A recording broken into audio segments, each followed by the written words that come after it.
Welcome to the Banker Lamp. Please enjoy the video. You'll start by preparing both devices so continuity camera can connect.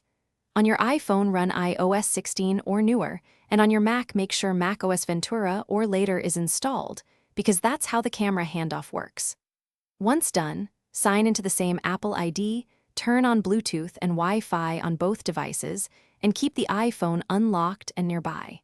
You want the Mac to detect the iPhone. This reduces lag and ensures the Mac can list the iPhone as a camera source.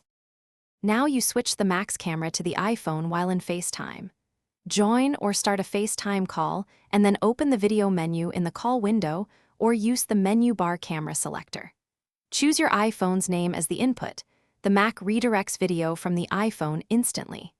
You can then enable features like center stage for automatic framing, portrait for background blur, or desk view for overhead shots. This improves image quality because iPhone optics and processing are superior to many Mac webcams.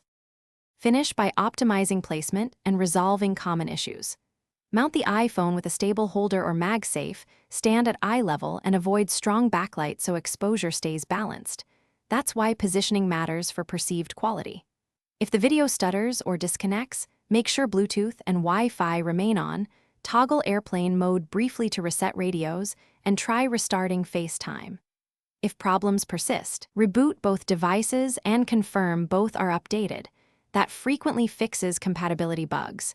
If all else fails, check for interference from other Bluetooth devices.